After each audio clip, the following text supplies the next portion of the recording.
আমার আজকের ভিডিওটা হচ্ছে যারা ভারতীয় পদলেহনকারী বা এজেন্ট বাংলাদেশে আছেন তাদের জন্য হুঁশিয়ারি প্রকাশ করা। বাংলাদেশ একটি স্বাধীন সার্বভৌম রাষ্ট্র। এটা কারোর তাবেদারি করে না বা আমরা কারোর কৃতদাস নই। এই জিনিসটা আপনাদের সম্যকভাবে বোঝা উচিত।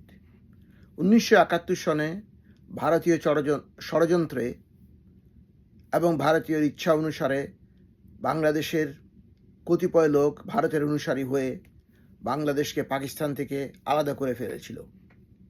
তখন সে সময় দল ও নির্বিশেষে আমরা সবাই সে স্বাধীনতা সংগ্রামে যোগদান করেছি। আমাদের মামারা, চাচারা, আমাদের আত্মীয়স্বজন, আমাদের পাড়া প্রতিবেশী সবাই একত্রে ঝাঁপিয়ে পড়েছিল সেই মুক্তিযুদ্ধে দেশকে স্বাধীন করার জন্য। সেই জন্য ভারতীয়, রুশ এবং ইস্টার্ন ব্লকের লোকদের জন্য আমরা চিরকৃতজ্ঞ, সেটা আমরা অস্বীকার করছি না। কিন্তু বিগত 50 বছরে, বিশেষ করে স্বাধীনতার সমসাময়িক কালে বা বাংলাদেশ স্বাধীন হওয়ার পর থেকে ভারত বাংলাদেশ থেকে $5 বিলিয়ন অস্ত্র লুট করে নিয়ে যায়। কোটি কোটি, হাজার হাজার কোটি টাকার যন্ত্রপাতি, বিভিন্ন রকম সামগ্রী তারা ভারতে নিয়ে যায়। তারা তখনই প্রমাণ করে যে তারা কী ধরনের অশুভ একটা শক্তি, কী ধরনের একটা বর্বর লুটেরা একটা দেশ, যে তারা সদ্য স্বাধীন একটা দেশ থেকে এত কিছু লুট করে নিয়ে যায় আমাদের কোনো রকম ভালো মন্দ চিন্তা না করেই। যাই হোক, যারা ভারতের পদলেহনকারী, যারা ভারতের অনুসারী, যারা মা কালী, দুর্গা পূজা ছাড়া চলতে পারে না, যারা মনে করে ভারতীয় সংস্কৃতি হচ্ছে উচ্চ সংস্কৃতি, আমাদের সংস্কৃতি হচ্ছে নিম্ন সংস্কৃতি, তাদের জন্য আমার এই বক্তব্য। আমরা বাংলাদেশি কারোর থেকে কম নই। আমাদের নিজস্ব স্বাধীনতা, স্বকীয়তা, কালচার, ঐতিহ্য আছে। আমাদেরকে সে ঐতিহ্যের উপরেই বড় হতে হবে। আমাদের সে ঐতিহ্যকে আঁকড়ে ধরে আমাদের স্বকীয়তাকে বিকশিত করে তুলতে হবে।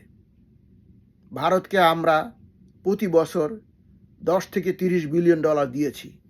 তাছাড়া 25 লক্ষ ভারতীয় আমাদের দেশে বিনা অনুমতিতে বিভিন্ন পদে কাজ করে বিলিয়নকে বিলিয়ন ডলার ইন্ডিয়াতে নিয়ে গেছে। ভারত বাংলাদেশ থেকে প্রতি বছর ট্যুরিজম হিসাবে $20 বিলিয়ন আয় করেছে। বাংলাদেশ ভারতের চতুর্থতম আয় উৎপন্নকারী দেশ। সুতরাং এই কথা বলার আর অবকাশ রাখে না যে গত স্বৈরাচারী সরকার 15টা বছর বাংলাদেশকে বিকিয়ে দিয়ে ভারতের কাছে তাদের অস্তিত্বকে টিকিয়ে রেখেছে। এখন আমরা একটি স্বাধীন সার্বভৌম রাষ্ট্র। আমাদের এই রাষ্ট্রের কারোর কাছে তাবেদারি করার প্রয়োজন নাই, কারোর কাছে বিক্রি হওয়ার প্রয়োজন নাই। আমরা আমাদের দেশকে গঠন করতে চাই সম্পূর্ণ স্বাধীনভাবে, পরনির্ভরশীলতা থেকে বাঁচাতে চাই। বাংলাদেশ পারে না যে এমন কিছু তৈরি করতে পারে না। বর্তমান টেকনোলজির যুগে, আইটির যুগে বিদেশ থেকে টেকনোলজি ক্রয় করে দেশে মিল কারখানায় স্থাপন করে সমস্ত কিছু দেশে বানানো যায়।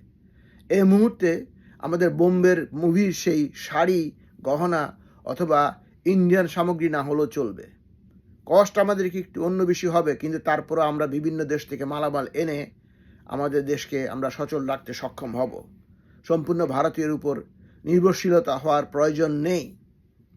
যাই হোক, আমি আরও অনেক কিছু বলার আছে। তারপরও যারা বাংলাদেশে ভারতীয় অনুসারী যারা আছে, তাদেরকে আমি বলবো, বাংলাদেশ আগে, আপনার দেশপ্রেম আগে, ভারতের প্রতি আপনার আগ্রহ আছে, আপনার ভালোবাসা আছে, ভালো কথা।